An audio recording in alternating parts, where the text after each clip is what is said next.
Welcome to Beyond Blessed, where I provide Christian inspiration that I hope will help you form a closer relationship with God.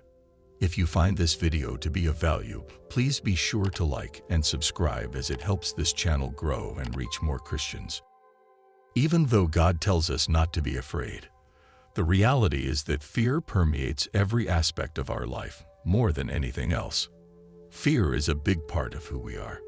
The problem is that we humans are much too eager to let fear dominate our lives and determine what choices we make.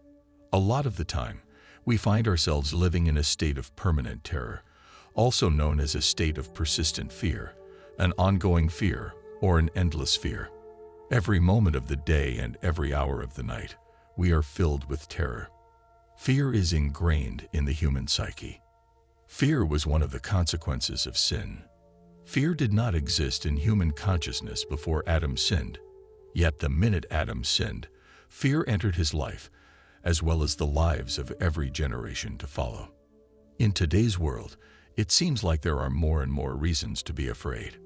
Many people all over the world live in constant fear. They worry about getting sick or being rejected, losing their spouse or job, being the subject of malicious rumors, falling short of their goals, and so on and so forth. Many of you are not functioning to your full potential as a direct result of your fears, which has led to your lives being devoid of peace and happiness. This is because your fears prevent you from enjoying God's gifts to you. Did you know God gifted you? Every virtuous and admirable present is bestowed on us by our Heavenly Father from on high. God has endowed you with skills and abilities, but many are unwilling to use them because they are afraid of failing. For some of you, it's the anxiety and fear of moving on to the next stage of your life and starting a new chapter in your story. You are unable to escape a situation for the simple reason that you are too terrified to do so. Because you are too scared and afraid to start your own business or change jobs, you are going to a job that you hate every day. You've settled for the comfort and safety of a job that you despise in order to safeguard yourself from additional fears. Some of you have a fear of a situation that is occurring around you, and you are terrified of what the result will be. There are some people who are actually terrified of their own successes. These worries will suffocate the gifts that God has given you, as well as the plan that God has for your life. What exactly are you afraid of? What are some of the things that keep you up at night? Is it a fear of falling short of expectations? Everyone has experienced failure at some point in their lives. Don't let fear stop you.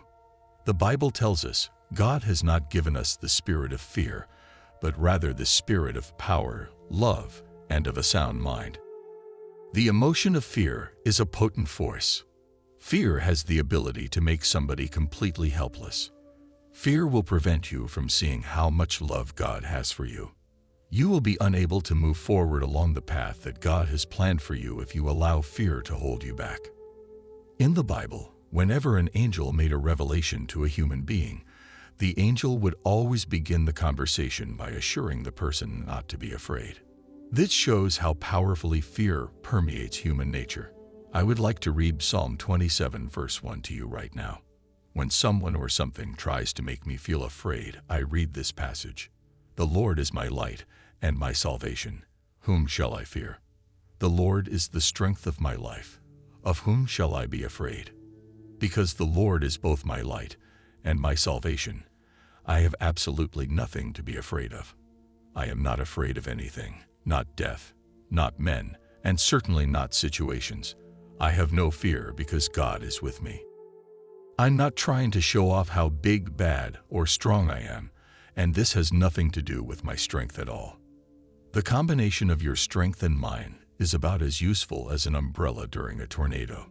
David made the proclamation that the Lord is his source of strength. Because of this, the Bible tells us to have faith in the Lord and to be strong. God is stronger than you and I are, and He has more power than your circumstances and any fears you might be experiencing. Don't rely on your own abilities. Instead, have faith in the Lord's strength. Ephesians chapter 6 verse 10. Finally, my brethren, be strong in the Lord and in the power of His might. This passage from the Bible does not suggest that you put your confidence in your own strengths and abilities. It tells us that God is our strength, and therefore we are able to handle anything that comes our way. I am able to keep running without becoming exhausted. Because of Jesus Christ, I am victorious over all of my enemies. I will no longer let anything provoke fear in me. Greater is He who is in me than he who is in the world. I won't let myself get scared.